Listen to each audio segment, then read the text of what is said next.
Fairview's coffee has mysteriously gone missing. Mayhem ensues when strange, coffee-craving zombies plague the city.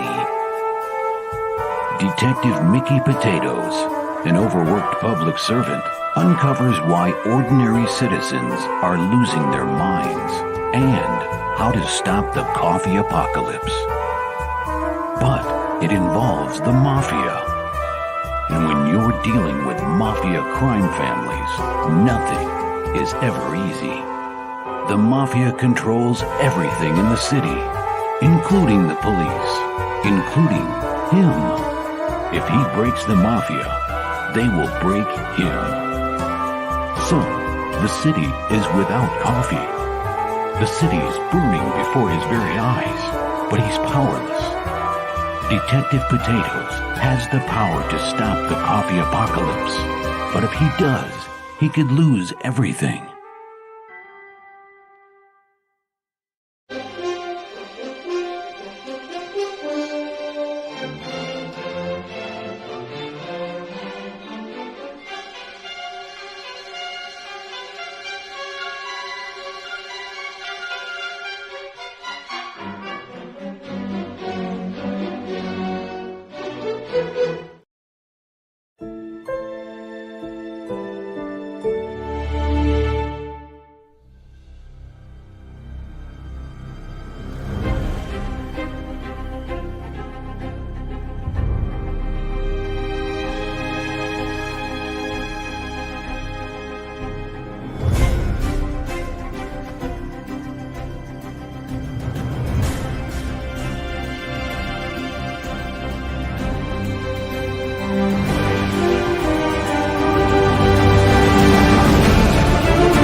And now for something completely different. This is my place, okay? I have in here who the fuck I want. Money comes big. Yeah, yeah, yeah. It's not small. No, no, no. Kiss my entire... Oh, my darling, knock 3 times on the ceiling if you want me. Your coffee, sir. Thanks, beautiful. You're welcome. This is a man's world. So just sit right down, relax, open your ears real wide and say, give it to me straight, doctor. I can take it.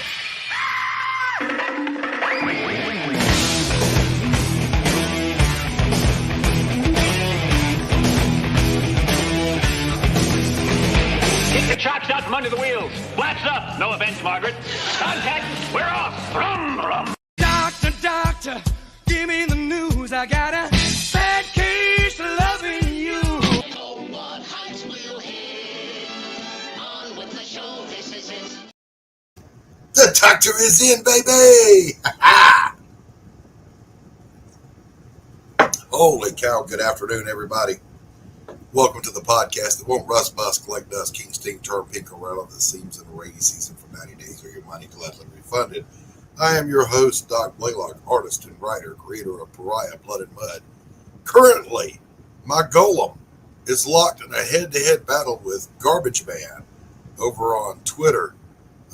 And surprisingly, at the moment of this launch of the show, I'm winning. I don't even know what I'm looking at here. There I am. Let me indignate that. Great minds, bro. I was thinking that right when you said it, so I pulled it up. So yeah, get over there and help me win, because once Aaron Lepresti's crowd wakes up and finds this poll, they're going to dust me. All right. Look here. I do not do this show by myself. I'm not capable of handling such an incredible audience, repertoire of talent and material. so I need a little help. Roads? Where we're going, we don't need roads.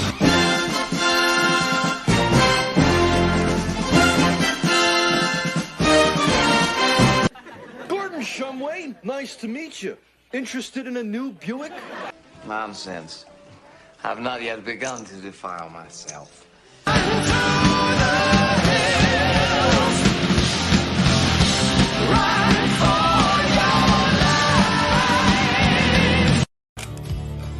I'll make you famous. I've not yet begun to defile myself. Good afternoon, Tanner. Good afternoon, my friend. How are you? Something's getting me, man. Allergies. I just took a Zyrtec. Eyes were burning, nose running, coughing my head off. And it's not my normal smoker's hack. Hey, Steve B, welcome. Apex, great to see you. Shadowhawk, good to see you. Man, we got everyone in here. We got Shadowhawk, Apex, Abo, what's up? Tree Goblin, Laurie. Hello, Laurie. You know. Oh, my goodness. So, all kinds of stuff happened with Twitter in the last few hours that I did not foresee. So, maybe later I'll bring some of that up. Because it's self-memeing material.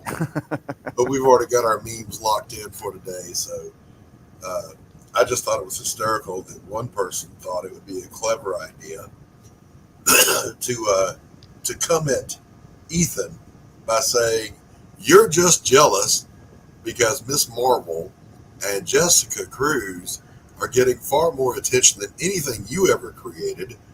And Ethan replied, I created Jessica Cruz. Boom. It doesn't matter if you're CG. It doesn't matter if you even like Ethan or not. When you watch somebody walk into a wall because they weren't paying attention, it's always funny. Just saying. Hey, Tree Goblin, what's going on? Good to see you. All right, so, Tanner. Yeah. You had one of your children head off to do a little something special. Oh, man. Is it special? Is it real? No. It is. What is the percentage? Is it only, 12% of the population that ever does this? You know, I always heard it was one, but, you know. Oh, well, maybe. Could be. What do I know? I don't know. But tell him. Well, my son went off to basic training. He's a 12 Delta Army diver, and I couldn't be more proud of him. Listen, I'm proud for you. I'm proud of him. I'm proud to now your son is one of my brothers in the military. However, I do have to kind of question, what in the world does the Army need with divers? Is there going to be a deep mud puddle somewhere? I know they do a lot of work with the Army Corps of Engineers, so I mean, I don't know. I hear he's going to be working with the Navy though, so that's kind of cool. Yeah, he will be. We were talking before. He'll end up down in Key West for his advanced training, and that's a beautiful duty station, man. Oh God, I know, right? Yeah. he'll run into Captain Jack Sparrow down there for sure. So we wish him all the best of luck. And I don't know, you know, in the Corps, it's Semper Fi, and the Navy, it's fair winds. What does the Army say to each other? You know, what's the traditional greeting? Morning, fucker.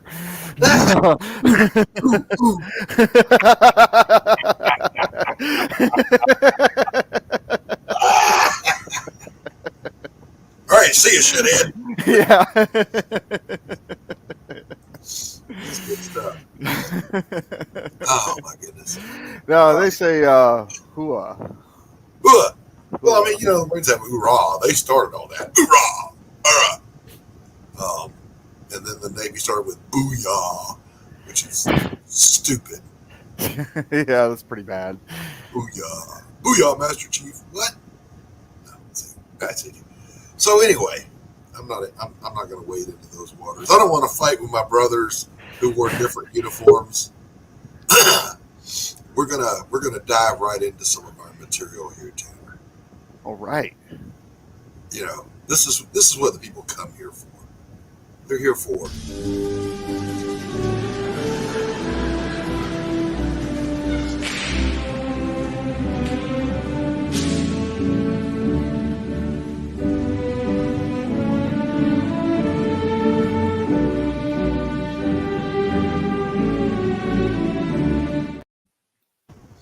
All right, so let's wait. I did something. Wait a minute. Where is it? There we go. Let's get a little background music going here.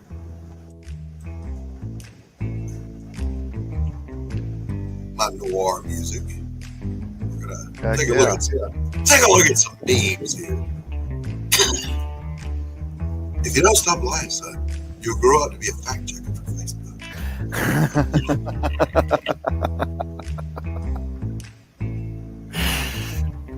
I gotta be in here. For the love of God, buy YouTube too, so we can stop being censored. And actually, wouldn't that be nice? We were talking backstage, boys and girls. Ken and I served. Apex is out there. He served. We didn't support and defend the Constitution to be told we can say by some soy boy woke-tard. We're told what we can say. What we can and can't say. Anyway, there's this. How are we supposed to sample this, and why is she wearing gloves?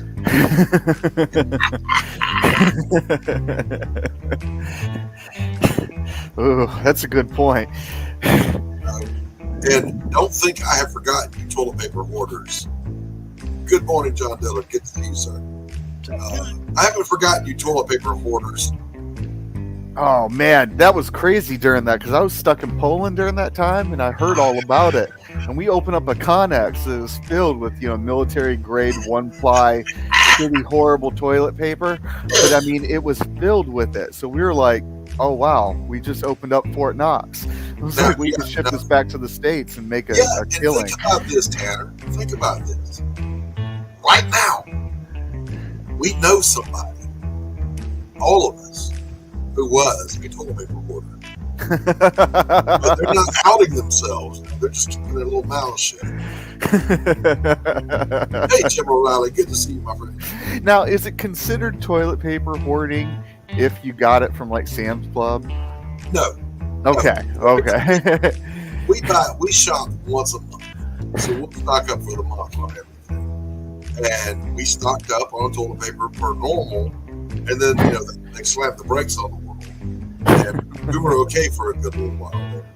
But here was my thinking about this: you're not going to run out of something to wipe your ass with, okay? If all else fails, use a rag and throw it in the washing machine. All right. That's true.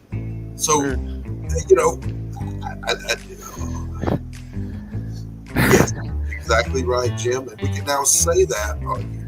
Hello, Gary, my love. Yes, Tanner, I was told to reach out to you. Rex Christian over at Devil Flyer Momentum would love to have the channel to promote Red. So it's not I'm not a conspiracy theorist.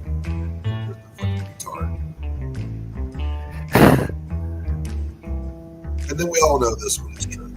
All right, this is self-explanatory. And to be honest with you, I got no problem with a Salisbury steak. No problem. Yeah, I could tear that up right there. You mix all three of those together. Come on, at least two of them. Yeah, I know, right? It's Father's Day. Man. My fat ass, that's just an hors d'oeuvre. All that would do is piss me off. Sandwich on the side or something. Right. It's fine. Now, while I was shopping for some good meat and bringing good people this week, I stumbled across these. Bam! People are cracking up at funny student test answers. Draw a small clock that shows 10 minutes past 11. So my man, who is one day going to be a comic book artist, drew a digital clock. I'd give my student an A for effort on that one. I'm just saying. I would too. I'm not going to put an X on that. It's got buttons and everything. I mean, it's actually what he was told to do. He did. Rachel has 16 chocolate bars. Tracy takes 4 from her and asks for the remaining quarter. What would she end up with? A slap. Hey, these are great. You're right. That's what I was looking for. Yeah, well, nobody cares what you were looking for. If you asked a question, you got an answer. And it's not incorrect. Bam. List 3 things these planets all have in common. They're all planets. They're all round, and none of them have McDonald's. These children are ahead of the curve. Put them in the accelerated AP classes. Seriously. Give them scholarships and get them into school right now. You can't even spell McDonald's correctly. You know, that's little right. C and big D and everything, right? So these are the future leaders of the world right here. Let's not stifle them. Hey, this has been another exciting episode of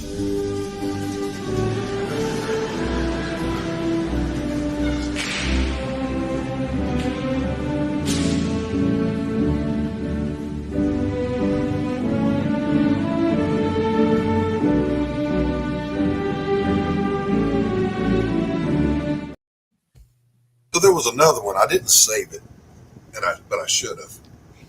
The teacher's question said, please give an example of taking a risk. And the student responded, no. Give it a check mark. Very good. That's it. Oh, goodness. Let's see what's going on in the chat here. Laurie's here for the memes.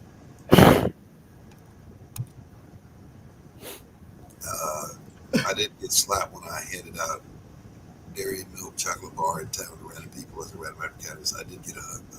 Well, shudders like that. Yeah, but you didn't steal the candy bars. We do at your church a full women's and men's breakfast, both genders in full English. I assume you mean an English breakfast. There's so much in the chat here. There's gold. I know, right? In the beginning, I thought you got the virus through the butt because I couldn't find toilet paper anywhere. Exactly. Brave streaming against Kelsey. He'll get you. I was here first. Kelsey moved into my time. And I do love Kelsey Shannon. Kelsey, he's down in the swamps. He's down in the bayou. Yeah, that is true.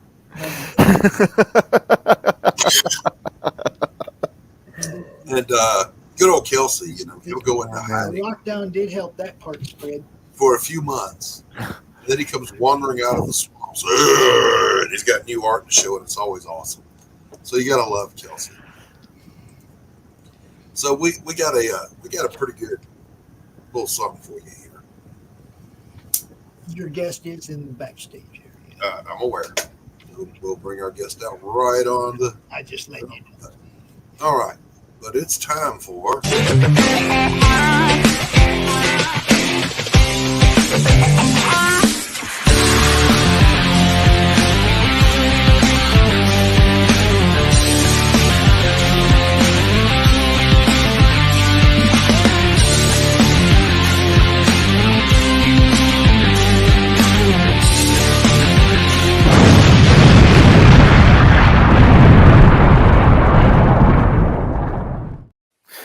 Greetings and salutations. Good afternoon. I'm Tanner Hurley with another segment for Great Moments in Comic History. And today we're going to talk a little bit about Steve Ditko. But before I get into showing off art and things like that, we know he created Spider-Man. We know he created The Question, created his own character, Mr. A. We're going to talk a little bit different about something, his morality. Okay, so I did some research. I did a deep dive into Steve Ditko and his belief structures, and it was really fascinating. So here's some of the stuff that I found. Okay, Ditko was an avowed objectivist. Okay, which means it's a concept of a man as a heroic being, and we'll go into this a little bit further. It's he followed the philosophy first expressed by Ayn Rand, which rejected altruism for the individualistic platform that man's moral obligation is to achieve his own happiness and act as his own judge act on his own judgment determines. So criminals got what they objectively deserved. Okay, a black and white view of ethics and morality is basically what Steve Ditko had. And to kind of demonstrate this, I have an issue which I've showed before, which is also my very first comic. This is the first comic I ever got, which has a tale by Steve Ditko at the beginning called Night of the Mummy. So to give an example of everything, we're going to skip to the ending here, where the mummy, his hands is on the villain, and he drags them off. And it says, the long arm of justice reaches across thousands of years, and all is silent, save for the tampering rustling of the wind. So basically, the enemy got it, and he got it good in the end. There was no ambiguity. He was a bad guy, and he got it. Yeah. The mummy won out in the end. Now, there was actually, if I'm remembering correctly, I read an article years ago that Ditko got into it with editorial over at Marvel because they didn't kill the villains or permanently lock them up. Yes, yeah, and I read into this, and that's kind of what led him to want to quit so many times. He would quit and he would come back because he loves comics, but at the same time he would get into it with editorial because he wanted to, because of his belief structures, he had to give it to the bad guy and give it to him good. Yeah, he questioned editorial far too hard.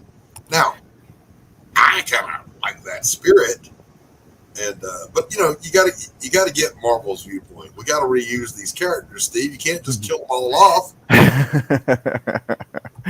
bad guys are popular, but that kind of absolute morality, I can't really debate it too much. And kind of like what we were saying, we were surprised he didn't create the Punisher. The way. That would have been the book for Steve. So we do want to take a little moment here. One of the legends in the field, John Buscema Sr., passed away last night. So we'll have a moment of silence for Big John. Hail to the legends. We're losing them. Oh my goodness. We'll probably do a deep dive on John Buscema next week. Senior, what do you think? Oh, absolutely. All right. That would be a good thing to do next week. We do it on a show off too. Mr. Romita Senior. Dude, lots of good stuff on that, man. Yeah. Inspired so many people.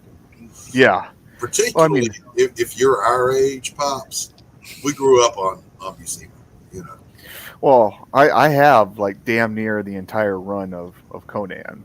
Yeah. So I mean, like I have almost everything that he's done when it comes to Conan. I have some of his like Captain America and stuff like that too.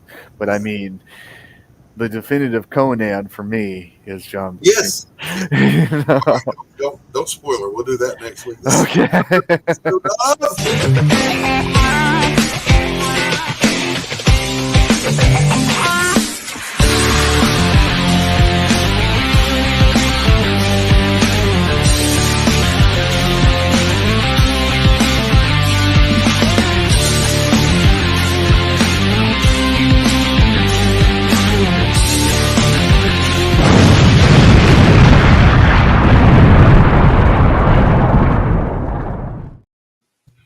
So it's about that time, boys and girls, to bring out our guest, who is lurking backstage.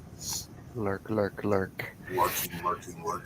So let's bring out Brandon Starocci. If I said that name wrong, I want him to correct me when he comes out. Welcome, Brandon. Welcome. Hey, how you doing? Doing good, brother. How are you? I am doing well. Long time no see. I don't think I've spoken to you since CromCon a year ago. Yeah, I think it's been quite some time that I've talked to you as well. Yeah. How are you? Oh man, it's been forever since I again. I'm. Oh yeah, I know. It's been years and years and years. It was on Monday Madness. No, everything's good. Everything's great. You know. I wasn't so. Good stuff. Yeah, you were in the chat, so weren't you? Probably. I passed through. I do a drive-by fruiting. Real quick speedway, yeah. Pop in, I say hello, I move on because I'm always back there working. You know, Pops is a broadcaster. He's a promoter. I'm an artist, so I'm always drawing. And yeah. I get hit up. Get that. Hey, let's do this, let's do that, let's do this, and not just my Pops. I'm like, I'm drawing. Leave me alone. Shut up, Pops. With that big so white Brandon, spot for people in our chat, and it's just glaring right off your noggin.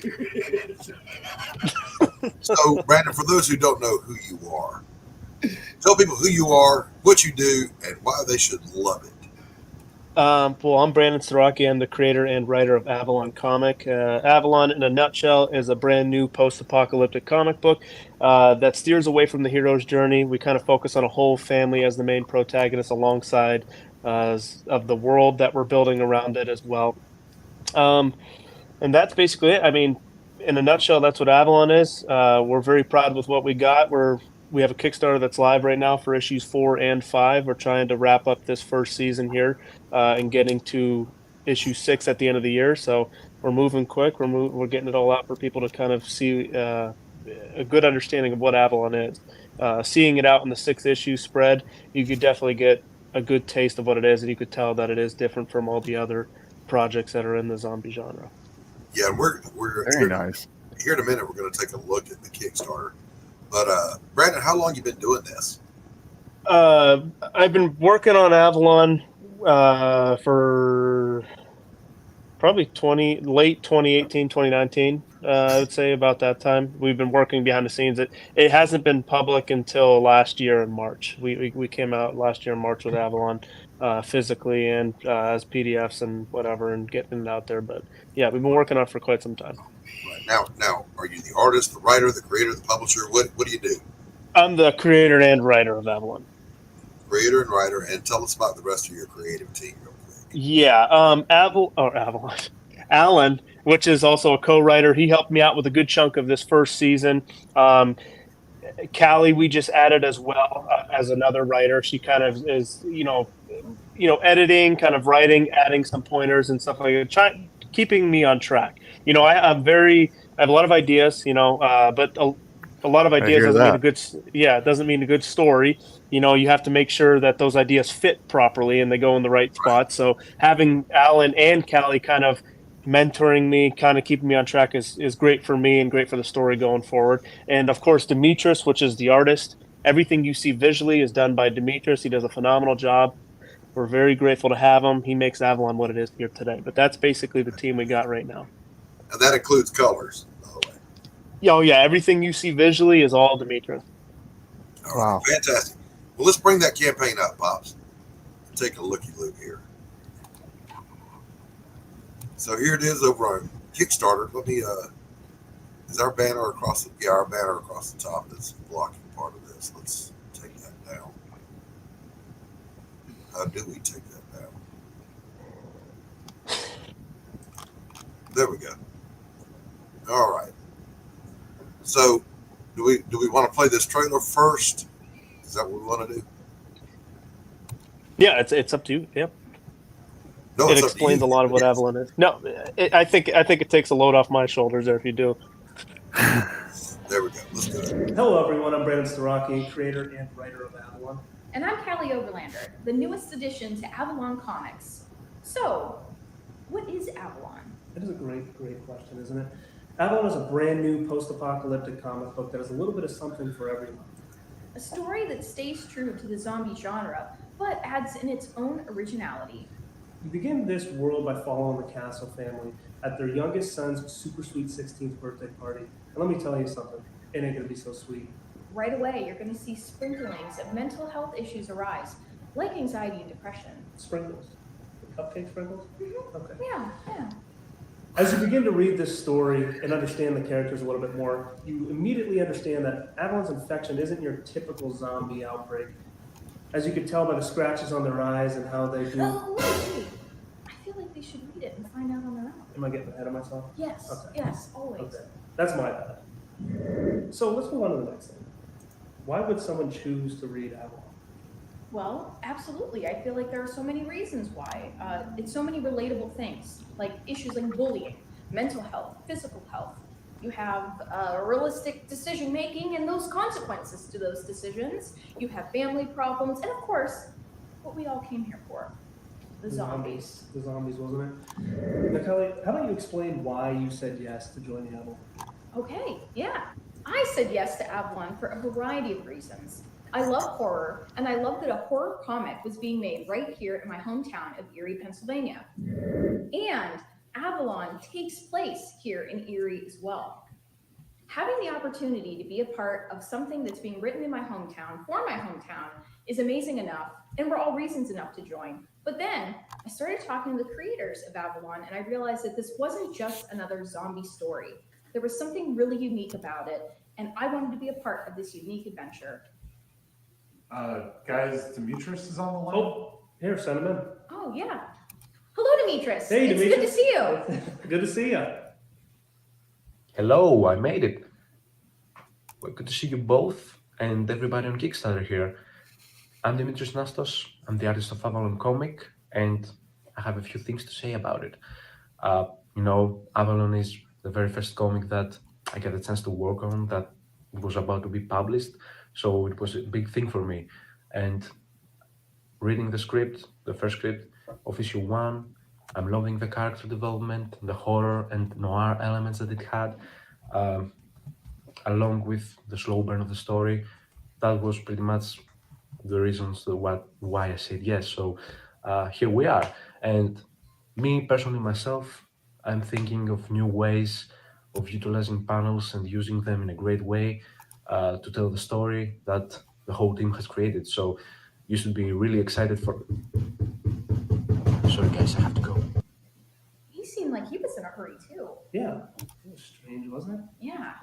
Whoa! What was that? I don't know, but I feel like We gotta go. We gotta go. But before we go, before the apocalypse catches up to you.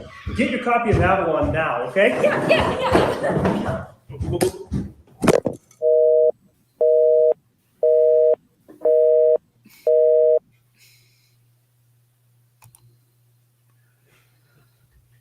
That was great. Yeah, that was cool.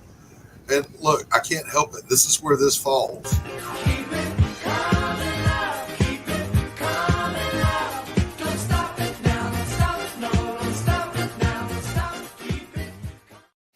Yeah, baby! Now look, before we get down here and start showing you this art, if you're not already looking at this page, I just want you guys to know this shit sucks.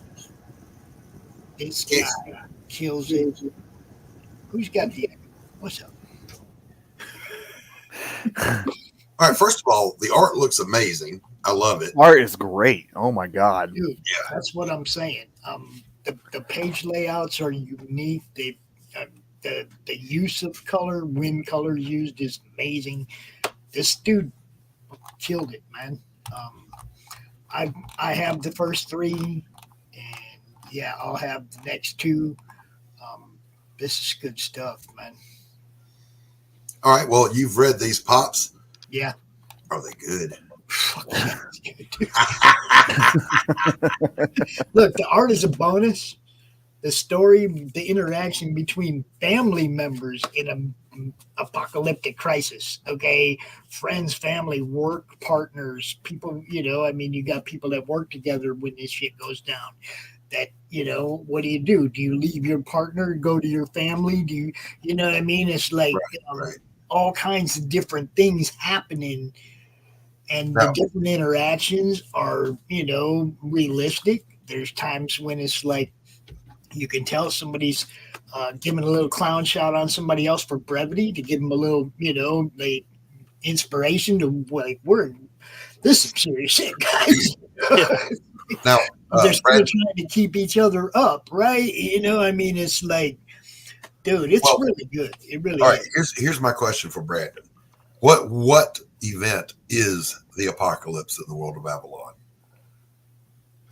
What do you mean exactly? Was there a nuclear war? Was there space invaders? What happens? Okay, that's what I thought. I just wanted to make sure so I didn't go down this weird rabbit hole. But yes, so something specific did happen. We know as the creators what exactly caused this infection, this virus, to kind of, or in general, this zombie virus thing that kind of that is happening right now. The problem with me. Yes, the problem with me answering that question is it would almost be a spoiler, because there's other things going on. There's other plans that we have going on that is going to actually show where this kind of originates from. It's going to be in the world of kind of Avalon, but it's not going to be told through the whole title of Avalon like you're seeing now. It's going to be a different title. This is like from the spur of the moment. Yeah, reactions of the people that it's happening to. They have no idea how it happened, where it happened. Yeah, they're not you're being told this story through the eyes of the Castle family, so they have no idea. No kind of news flash telling them what's going on or anything. They're all in the dark. And what the fuck is going on? That's, that's where they're at. Pops couldn't have said it any better than kind of like he was a little bit earlier too. There's a lot of stuff going on. There's already problems going on with the family before the apocalypse even starts. Then you get hit with the apocalypse, and then you're raised, like you said, you're raised to hard questions. Where are you going to leave your partner? Are you going to leave because of the situation you're in to go meet up with your family and try to meet up with your family? Because there's no form of communication at that moment. At least it gets cut off. Like right here, you're talking. So it's just, it's those hard questions that you have to find answers to, and real questions, real kind of scenarios that we try to come up with that fit in this kind of fictional world. So it's not that death is broken and the dead don't die or stay dead. No, that's somebody else's book. Yeah. That's old Path of the Pale Riders, what that is. So this is looking great. Pops, you do your thing where you walk through the campaign here. Hold on, I wanted to say, Abo, he's like, nice color scheme. That's because Splinters of Avalon or Splinters of Yggdrasil is a lot like this, with I think a little more pinkish red, but black, white, grayscale with one extra color. Good stuff. Mm-hmm. What's up? Hey. Oh, so I didn't get that. So it's a black and white comic with in the feel of like Frank Miller's Sin City. Yeah. Okay. With color cover. Yeah, it was a nice idea. Obviously, for first and foremost, it's definitely cheaper than full color pages, and then second, I think it fits the story that we're trying to tell, and then the fact that Demetrius was able to kind of blow it out of the water like he did too, it only makes it sound a lot better. Absolutely. The idea in your head seems cool. It sounds cool, but you kind of get hit with that. And the cool thing we're doing as well is every last page of each issue will have that color. It'll be a full color page. You kind of get the full wow moment in full color. So we kind of wanted to make that like a unique thing. I mean, it's probably in comics, but I've never seen it in comics. I think it's kind of a cool addition to what we're trying to tell here. I mean, I love comics. I own a lot of comics. I'm not trying to brag, but I've never seen anything like that. So I think you're definitely onto something here. Well, that's good to hear then, because I thought it was a cool idea. I just didn't want to be like, oh yeah, nobody's ever done it before. And then people are like, yeah, everybody actually does it. Yeah, I know. I like that idea of the pop of color at the end. Yeah. So the thing I want you to focus on is this little box over here where it says pledge $10. Avalon issues 4 and 5. That's $5 books, yo. $5 books. Abo knows about that. Tanner knows about that. $5 books. You can't get any better than that. And we added 2 different catch-up tiers. One of them is a full PDF, and then the second one is a full physical PDF. $5 a book, and then you're getting with the physical one, it's a $5 book per issue, and then you're getting a Miller poster with it, and Mark, which is the dad, cover print with it as well. So for $30, you're getting 5 books and 2 kind of a poster and a print. So it's kind of like a cool little bundle there for new people, to kind of come along and give us a try. So this sounds to me like it's very character driven. Yes. So it's almost like the zombies or whatever are almost secondary. The reason we're doing it in a zombie setting is, number one, I'm a fan of zombies, and number two, it really just kind of puts these characters, what's more survival element than just adding an apocalypse to it all, a survival element to it. So really kind of putting these characters' backs up against the wall and having them to make tough decisions that people wouldn't make on a day-to-day basis. They kind of need the end of the world to happen to make them. Yeah. Like me finally trimming my hedges. Yeah, the end of the world will come and you'll go, okay, finally, I'll do it. Yeah, I got to be able to see out these windows. Brandon, your camera is making Laurie seasick. I have to use my phone today. Okay, so you're holding your phone. Yeah, I have to hold it, so I'll kind of give Laurie a... Yeah, it's the Brandon cam. All right, so let's walk through the rest of this campaign here, Pops. I think he left us. Well, somebody's moving the thing. It's a ghost. Pops' ghost. Yeah, this is kind of a cool page here that too. I think one of my favorite interior pages in so far out of the 5 issues. Demetrius did a phenomenal job with utilizing the blood, and even the blood looks very, very good. It looks like it's popping off the page and splashing off the page, and how he uses the blood to form the panel too is just a great job. That wasn't even part of the script. That was just something that Demetrius came up with, and he really kind of hit a home run with that one. That's great storytelling. Great visual storytelling. Yeah. It again, that's what, brings Avalon where it is now. There's no way, I don't believe it would be on the same level as it is now. And if without Demetrius, I think he brings so much to the table with Avalon. Right. How much detail do you put into your scripts? Do you spell it out like some writers do with, panel by panel by panel, or do you give your artist wiggle room? So issues 1 through 6 were basically written before he was even working on issue 2. I made some adjustments to them, but they were basically written. What I kind of do is I write the panels out. I'll write the dialogue out. And unless I want it to be a very specific telling of what's going on in the scene, I will be very descriptive. But other than that, especially since, we have our relationship has kind of grown over time, 90% of the time he's kind of hitting me with an idea. He'll read the script and then he'll be like, hey, I have an idea of what to do with this page here. And then he hits me with it. And then 99% of the time we're using it, because it's great. So a lot of this stuff is him kind of improvising off of the content and that I'm giving him with the script, and he's just making it pop. And, that's been built over time. And again, I'm glad to have him. And he kind of knows what I want without even me realizing what I want. So he came in at issue 2, you said? He was here from the start. Okay. Issue 1, there is a different art style with issue 1. He grew, and I remember being scared when he kind of told me he grew, his art style grew, and he got a little better, and he wanted to kind of change the art, and I was scared because I'm a big consistent person. I don't want differences, but and he developed this kind of style that you're seeing right now. So the issue 1 art style is a little bit different. The good thing with that is we're going to be remaking that next year when we release our trade paperback. We're going to be doing both in one. We're doing a remake, so we're doing one big bundle of ordering, because we sold out of issue 1. We're ordering another batch of issue 1s, and then it's going to be in that old art style, and then that's going to be the last time you're ever going to get it in that art style.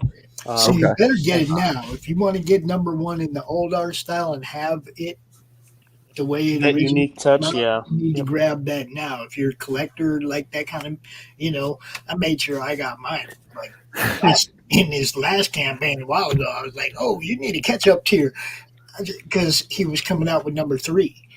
Mm-hmm. Oh, wow. You need a catch-up tier so that I can get caught up on this. And you need to be able to go back to issue 1 to bring people in, so he put a tier up there. I don't know how well that tier did. I know I backed it on that. At least one got it right, yeah. And he sold me. Look, those 3 books are awesome, man. And look, just look. You don't need. Everything I see is just incredible looking. You don't need to take my word for it. Look, the story's great. The art's a bonus. It's a big bonus. It's a big bonus. Yeah, I mean, it's come on. This is good. I come from that world where it's comics. It's a visual medium, so the art shouldn't play second fiddle to the story. But a good story. Without a good story, who's coming back? Right. That's the whole thing. The story is what makes you buy the next episode. Absolutely. But this is what I'm saying. Like, this is a perfect marriage between story and art. Dude, these guys kill it. Yeah, that's what I'm saying. Catch up to a tier. I don't need to tell people to go back this book. Look at it. Jeez. Just look at it. That's all you got to do. If you don't see something here that All right. So you're sitting at what are we sitting at here, Pop? 1606. Got 900 to go. Got 13 days. Tell your friends, yo. Yeah, let's. There's no reason somebody can't jump on this and get $5 a book during our stream. We need to absolutely.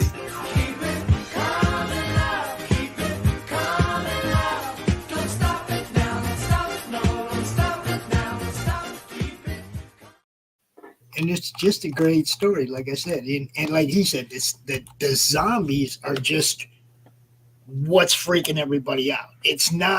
They're not the subject of the story. Yeah. The story is the interaction between all these people, these 2 cops that are partners, etc. It's the interactions between them while all this crazy shit's going down. Right. That's the story. And it's good. It's good interactive storytelling. Man. Now, Brandon, how far down the line will this resolve, or does it resolve? So Avalon, I have a good chunk of arcs that I want to actually start getting into before I even start thinking about writing in the end. I know how I want to end it, but it's gonna for right now. It's gonna be an ongoing series.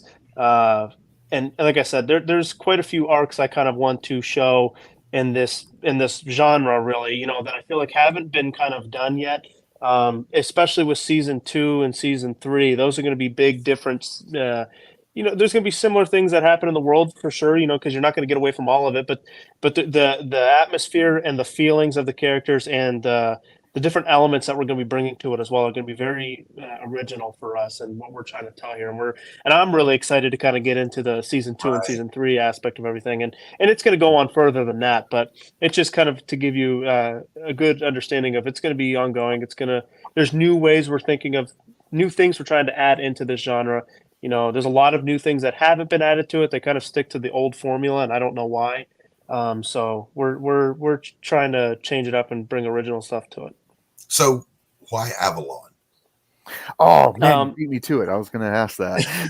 So I will say this: there are 3 reasons why we chose the name Avalon for the title. I'm not going to tell you those. One is like a little. I don't know if you would really call it like an Easter egg. I don't know what you kind of call that. Once I figure out a word, I'll kind of say it and kind of mention it out there. But yeah. I guess you can kind of do it like that. Yeah. And then the other 2 reasons are like actual reasons. So like, if you looked up the word Avalon, you're not going to get any kind of understanding exactly of what it is. You got to dive in deep, figure it out. That's the fun with all of this. But there's 3 reasons why we call it Avalon. Okay. All right. I was, my brain was running down that path. Then I thought, well, what if Avalon's just the town they live in?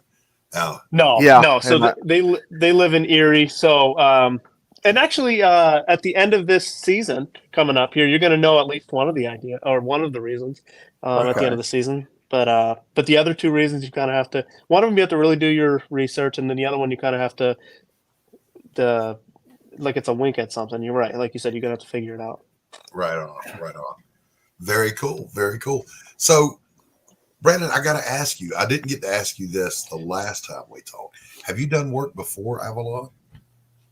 No, so I'm working on things currently. I haven't done anything before Avalon. Avalon was kind of like my baby. I wanted to get it out there. I wanted to do it. I've been sitting on this idea since high school, and really kind of meeting Alan is what kind of sparked this whole thing and making this come to life. But right now, I'm working on short films or short scripts, other comic books that I have ideas for as well that are kind of in the midst. It's not even worth. Some of them aren't even worth kind of bringing up because I'm still in the beginning stages of all of that. But there's a lot of things that I'm working on creatively, and I've been a creative person. I feel like my whole life. It's really just putting it to action now, since I'm here now and doing this stuff now. I'm getting the experience and I'm moving forward.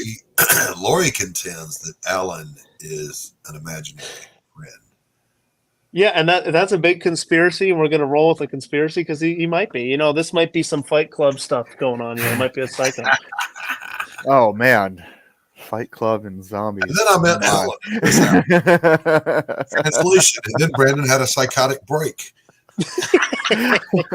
Well, that's just it, though. Too, I have to be a character myself to kind of get all the content out of there. So maybe I'm a psycho. I don't know. I think anyone who puts themselves out there in this field has got to be a little disturbed. A little bit, right? We're a little touched in the head. Just a little bit at the edges. Oh, Laurie was dancing along with us. Yeah, look, if I play the Backett clip and you're not bobbing along with it, there's something fundamentally wrong with you. All right. Especially when you lay it behind a project worth backing like this. I mean, the dude right there on that cover staring at me that hard, man. He's making me want to bow up at him, man. You better stop mean mugging me, dude. And that's Demetrius? Demetrius is the artist. Yep. Okay. That's great looking stuff. So have we already looked at these other tiers? I don't think we have. Let's get a peek through these.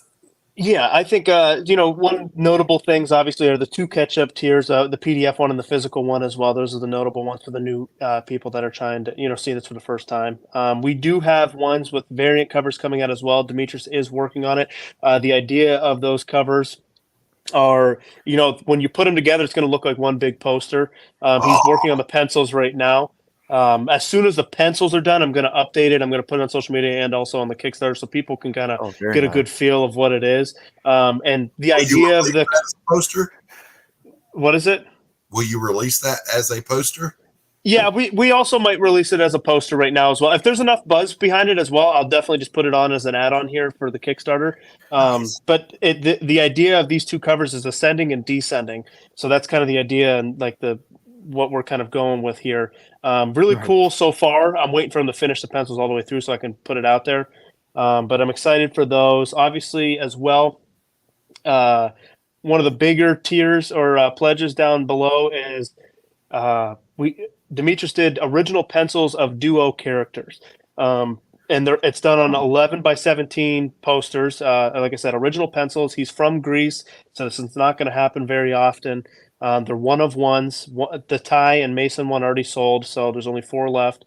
And it's going to have a certificate, kind of making it seem real, I guess. It's fun, But it's a cool thing he did. I already have them as well. So there's no waiting for it, shipping and whatever, all that stuff. It's in my possession, and getting it out there as well. They're really cool too. I need him to make me my own. Otherwise, I'm just going to buy out all the tiers so I have it. Right. They're very nice looking. Very nice. Very nice. I love it. I like everything about this. I like it. I'm going to back it. Good. I'm glad. Thank you. I didn't know you were out there, Brandon. I mean, I knew you were out there, but I have not heard from you since the forever ago we talked. So I didn't know. Here I am. It was just hard getting on your show because the Wednesday during the day, but found a way to get on it. Yeah, we made it deliberately hard to find, unwatchable, as obscure as possible, just because we're contrary people like that. Yeah, right. I got a great idea. Let's find the worst possible time slot and do a show then. But it works well for us. Mm-hmm. It's part of our secret sauce. All right, we're about at that point where we're going to take a little break for everybody to go and refill their coffee, for everyone to, excuse me, grab a fresh stogie.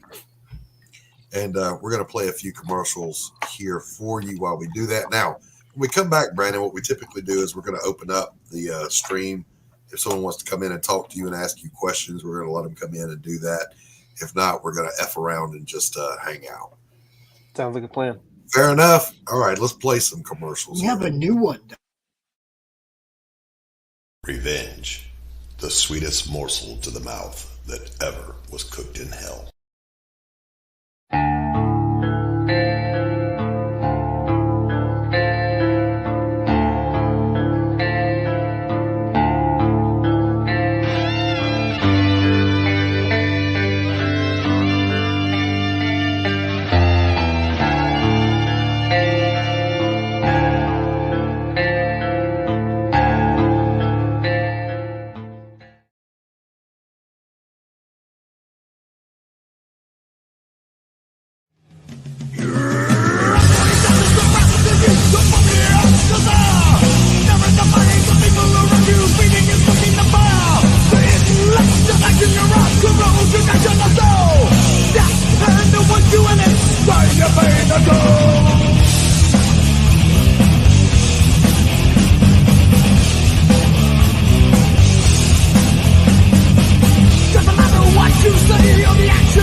The Civil War was America's bloodiest conflict. Over 500,000 died to preserve national unity. When the war ended, Confederates like Harley Brogdon headed west, shooting game with the Army and gambling. When a card game turns deadly, Harley shoots in self-defense, killing the card sharp who threw down first. Wilfred Knorr, the card sharp's wealthy father, will stop at nothing to see Harley hang. Harley flees to Cobb's Gap, an old silver mining town at the foot of the Rockies. A remarkably peaceful town, especially after dark. But the sheriff harbors a dark secret, and no one dares go into the mines anymore. Cobb's Gap is full of secrets. People speak in hushed tones of something in the mine. Something worse than their cursed sheriff. Something even the Indians fear from the deepest pits of hell. Every secret will be exposed. Bronze Star. Order your copy at bronzestarcomic.com.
And we're back. Whole bunch of people. Some really good stuff in there. Oh man, whole bunch of good stuff to represent today, man. We got Rick all over the place. So let me do a little housekeeping here. First of all, if you give us a thumbs up, maybe subscribe either to to everything, everywhere, or on my channel. Give us a thumbs up. Click the notifications so that you know when we go live. Because again, we deliberately try to be obscure, and unfindable. But a weird thing happened. A weird thing happened. There's a poll going on Twitter right now. It's a my character can beat up your character kind of thing. And it's just really strange because my golem is in it versus Aaron Lopresti's garbage man. And I'm winning.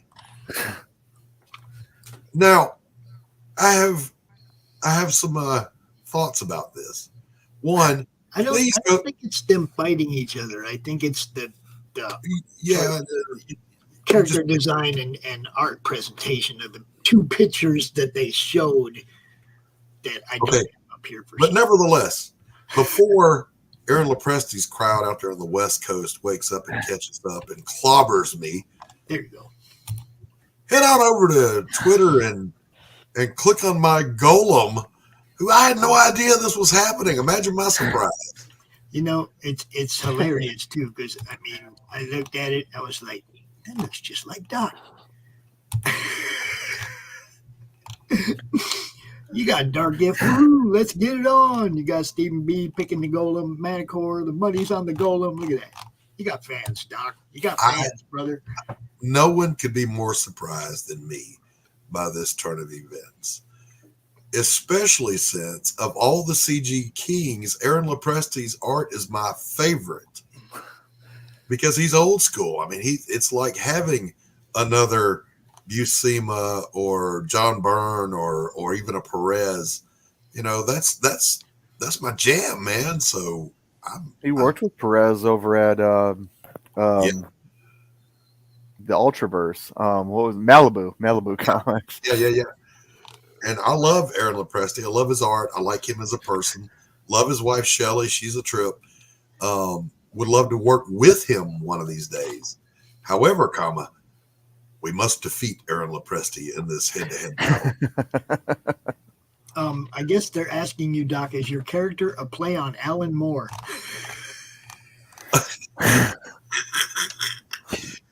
No. Now, I know Pops, he's going to comment on there, go, no, it's his self-portrait. It looks just like Doc. It doesn't look like me. You say that about every character I draw, including Elizabeth. It looks like you, Doc. Look at that nose and those eyes, yo.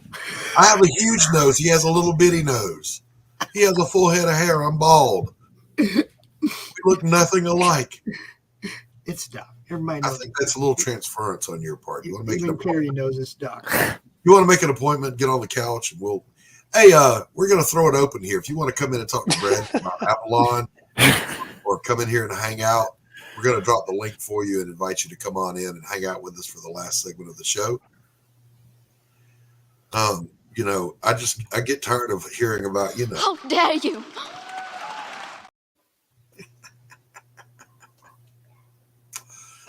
Self-insert.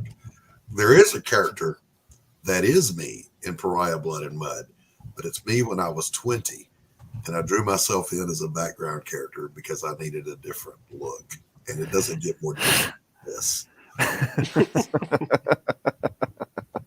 So I just had to do it. Gotcha, bitch.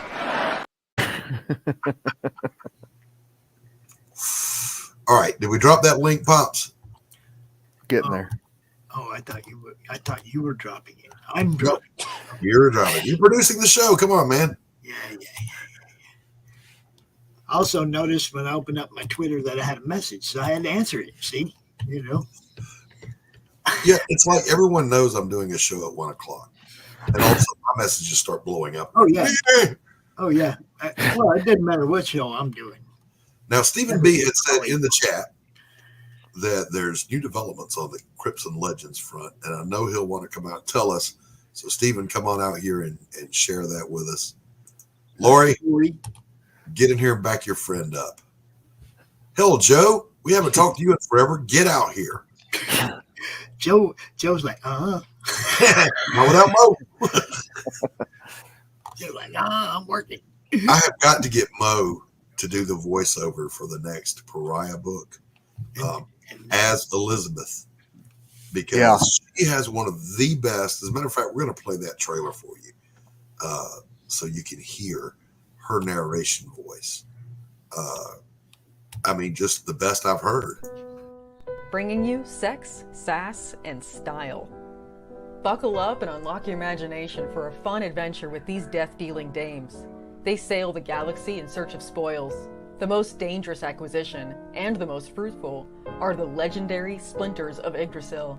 The Splinters are magical artifacts forged from the Tree of Life that wreak havoc on the universe. The missions are perilous, but the bounty is glorious. Enjoy our hyper-fictional wonderland. How is a pirate ship sailing through space? 'Cause magic. How do they heal so quickly after battle? 'Cause magic. How are they able to communicate through jewelry? 'Cause magic. It's all about the characters. Abo, rough, robotic, ready. Mo, carefree, callous, courageous. Mistress Graven, daring, diplomatic, dominating. Betsy, academic, accountable, aristocratic. Nefara, ancient, assured, adrenaline junkie. Bruto, proud, prominent, protective. Fisty, independent, incendiary, invigorating. Roxy, superficial, scarred, secretive. Once you get to know this diverse crew of mythical miscreants, you'll be anxious to find out what trouble they'll get into on the next episode. Go to abogrizzly.com and order both halves of the first episode today. Oh, Carrie's calling me a sexy older man. Thank you, Carrie. It's very kind of you. So Joe has that amazing narrator's voice. I got to get that talent. And I've already talked to Mo, and he talked to Joe, and Joe said, sure, yeah. So it's going to be a thing. It's going to happen. We just got to work on her Southern accent because Elizabeth is from the South. So it's weird, though, because, her grandfather, who is a big character in the book, he's from the old country, and he has a Romanian accent. So do I want her to have a Romanian accent and just be from the South, or should she have a Southern accent? Maybe that needs to be a poll. Can there be both? Hell no. That's not even possible. A Romanian? That would cause a space-time continuum. Don't y'all. I don't know. Well, I'm just saying, like, you get Darth Vader from, a man born in the South, who was raised in the North. And so it was this weird northern southern accent come together to form James Earl Jones. But yeah. We and there's a thing in the military where your accents, they homogenize over time because you're exposed to everybody's accents from all over. Like here in the South, when you drink or you order a beverage, a soft drink, you would go through the window and they would say, "What do you want to drink? Coke? What flavor? Dr. Pepper?" Everything was a Coke in the South. And then in some places they say a pop, but the military mostly says soda. So I picked that up and I brought it home with me. And everybody looked at me like I was crazy. I said, "Yeah, I want a soda." "Oh, what?" That's what I call it. I call it a soda. Yeah. And there were also, now I'm from a different part of the South than where I'm at right now.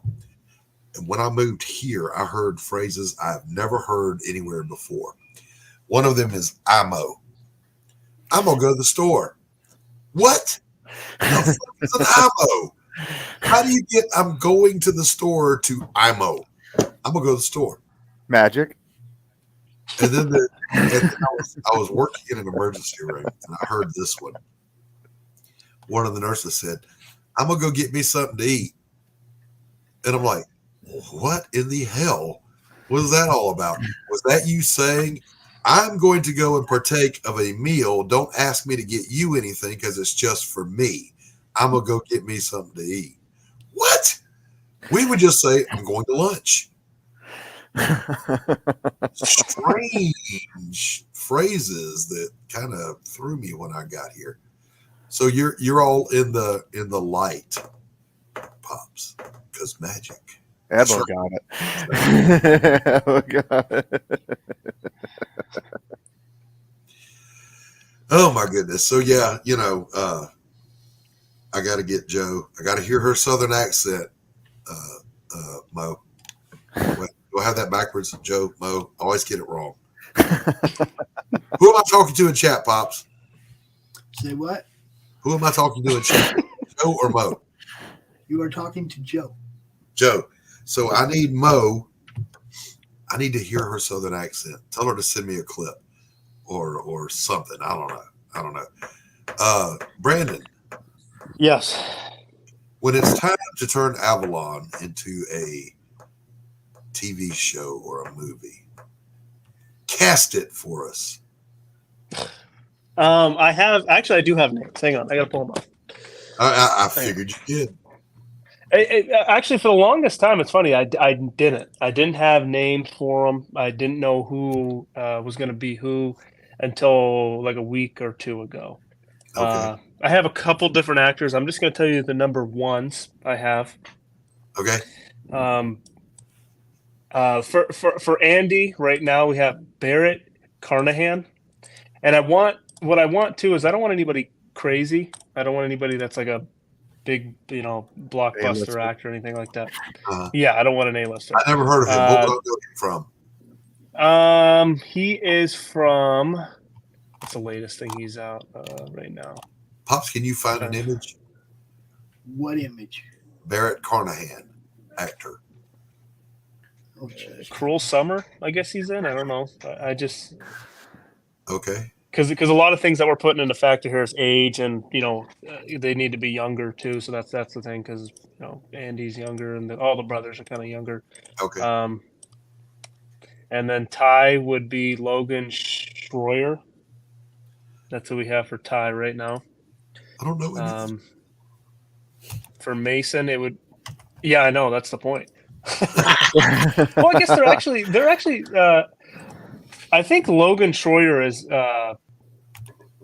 like the younger people would know him. I think he's like not a Disney star like that, but I think he was in Disney or something like that at one point or another. Yeah, because I'm not gonna lie, that sounds familiar, and I got younger kids, so I watched the Disney Channel a lot. Yeah, that's what I'm saying. I think he is. I don't know exactly from what, but I think he is something to do with Disney. That would be Ty. Yeah, that's the Schroyer guy, Logan Schroyer. Okay. And then Mason, we found Aiden Arthur would be for Mason. He's Aiden younger. Arthur. I can't remember. He's supposed to be real young. That's who we got. Aiden Don't know if Arthur. it would be him or not. But and then Miller. We have Shamir Anderson for Miller. Okay. Hold on. I can only do these one at a time. you gotta just write them down. I have them on tabs here. That's the idea for Mason, the youngest kid. Yeah, I don't know if it would really be him, but that's the only name we got for him right now. And who else? And then Shamir Anderson for Miller. Shamir, how do you get Shamir and Anderson? Come on. I don't know if it would be him too, because he was just in John Wick. I don't know. I don't know if that's too big of a movie for me. Okay, all right. Him I know. Carrie, yes, I do have an Instagram. I haven't set foot in it for well over. And then the only big actor too, I think that I would kind of roll with would be casting the dad, and it would be Thomas Jane. I think. Ooh, very nice. That's what I'm thinking. Tip my hat to that. Okay. All right. Yeah. But yeah, I have an Instagram, Carrie, and it has my fine art over there, my paintings. But I don't remember what it's called. So. I gotta ask: Are you a Punisher fan? Because you're talking about their names. What's that? Yeah, we hear you. Oh no, we're experiencing. You can't hear us. Please. I can hear Pops. I can't hear the other two.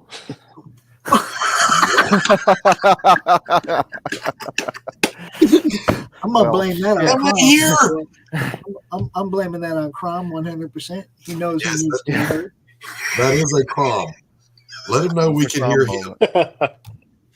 Translate for us, Pops. We can all hear you, so you can hear me. Yes, we can all hear you. All right, okay, real quick. I just can't hear the other two. I don't know if they're talking to me or whatever they're saying, but yeah. Pops, let's take a look at the campaign one more time before we close this one out. Should I maybe leave and come back or something? Do that right after I closed it. I knew it.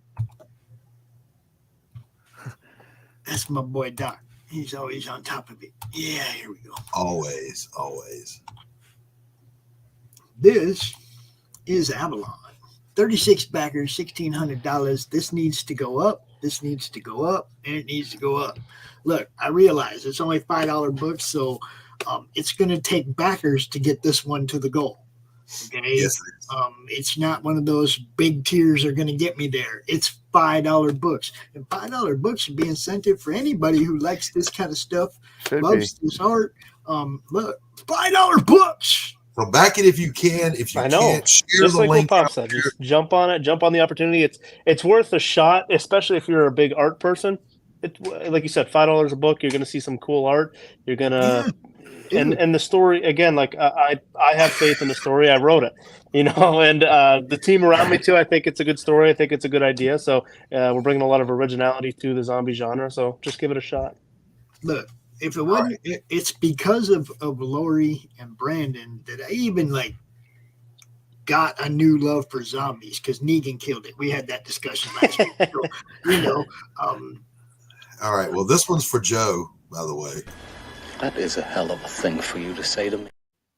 She'll have to work on it. No, he said it's Doc's show hosted by the other two. Sometimes that's how it works, brother. It is. All right. We're going to wrap this one up. I still can't hear them. You want me to try and pop out and pop back in to hear them?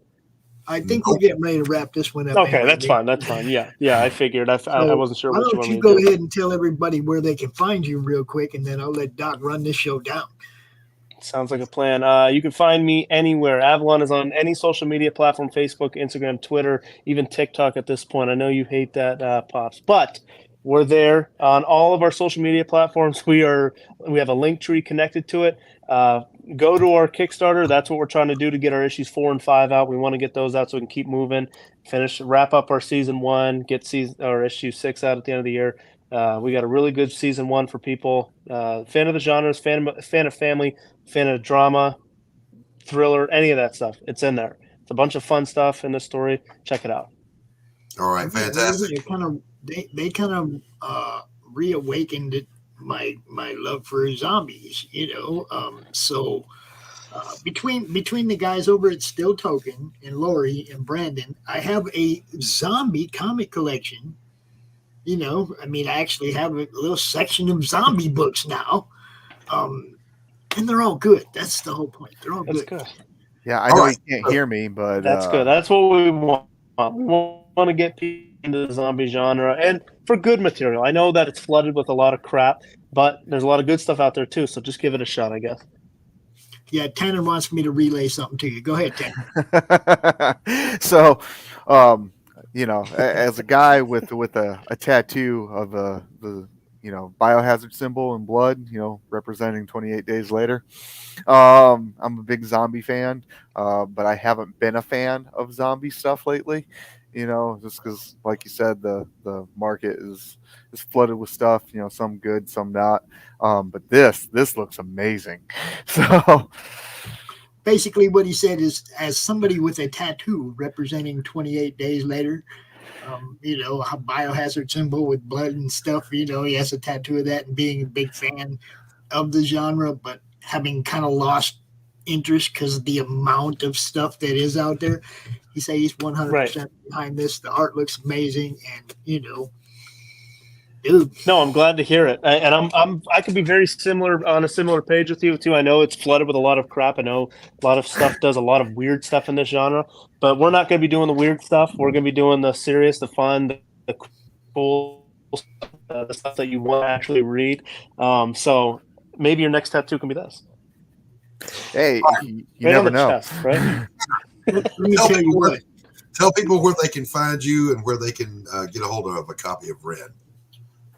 Oh, Ren, you can find me everywhere. I'm on social media. I'm even, like Brandon, I'm on the TikToks. And you can find me everywhere. Ren is right now, it's on Fund My Comic. So if you go on Fund My Comic and type in Ren, you're going to find Ren, the Intergalactic Mercenary. She's there waiting for you. Fantastic. Pops, where can people find you, sir?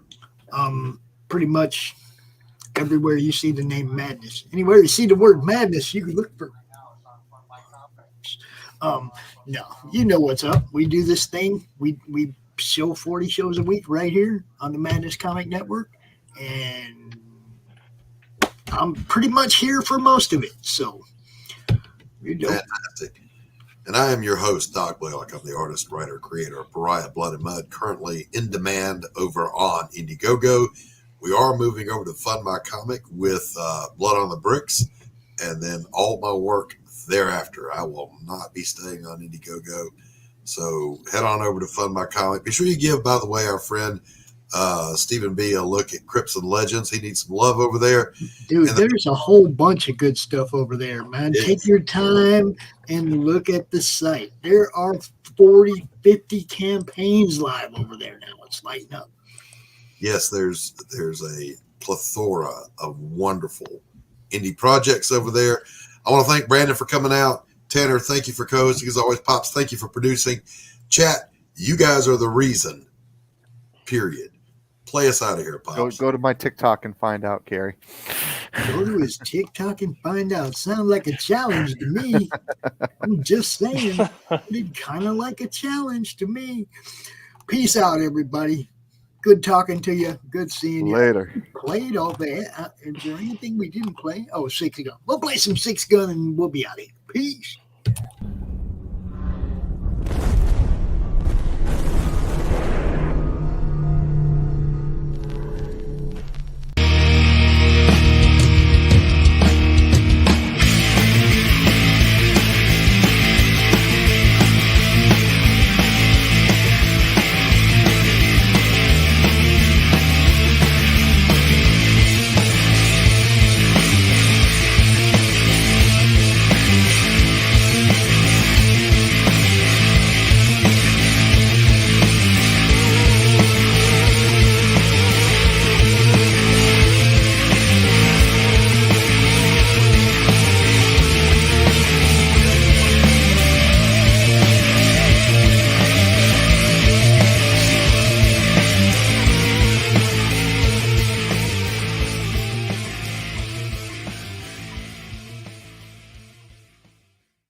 What is Path of the Pale Rider anyway? Is it a comic book?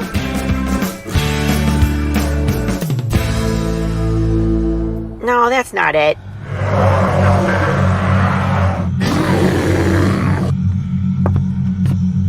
Is it this? What the heck is Path of the Pale Rider, man? There's no way this is right.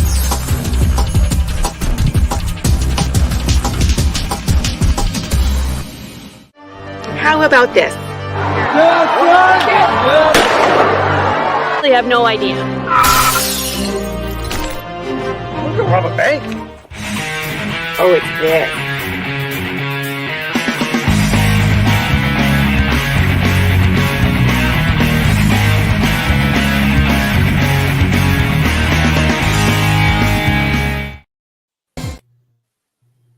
What?